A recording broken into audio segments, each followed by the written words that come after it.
ବ୍ରହ୍ମପୁର ନାଇଁ କି bus ଷ୍ଟାଣ୍ଡଟା first gate ବଜାର ହେଇଯାଇଛି। ଏଇଠିକି ଆସିବାକୁ ପଡ଼ୁଛି ଅଟୋରୁ ଗୋଟେ 50 ଟଙ୍କା ନେଉଛି। ଏଇଠିକି ଆସିବାକୁ ପଡ଼ିବ। ଏମିତି ଆଇକି ଏଇଟା ଲାଗିଥିବ ଗାଡ଼ି। ଏବେ ମୋର ଲାଗିଛି ସରଡ଼ା ଗାଡ଼ି। ଏଇଟା ସରଡ଼ା ଲାଗିଛି। ଏଠି ଦେଖାଯାଉନି ସୂର୍ଯ୍ୟ କିରଣଟା ପଡ଼ୁଛି। ଏ ଗାଡ଼ି ଯାହା ସବୁ ବାହାରୁଛି। ବ୍ରହ୍ମପୁରର ବସ୍ ଷ୍ଟାଣ୍ଡଟା ଭାଇ ଏମିତି ଅଛି। ଆଉ ଯିଏ ଆସିବ ପୁରା ଫାଷ୍ଟ ଗେଟ୍ ବଜାର ଆସିବ।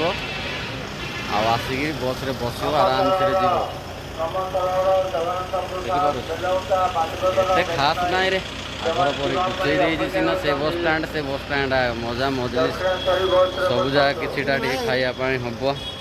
ଏଠି କିଛି ଭଲ ଲାଗୁନାହିଁ ମୋତେ। ଗାଡ଼ି ଭିତରେ ପଳେଇଯିବା। ଏମିତି ତ ହେଇଛି ଆଉ ସାଇକୃଷ୍ଣ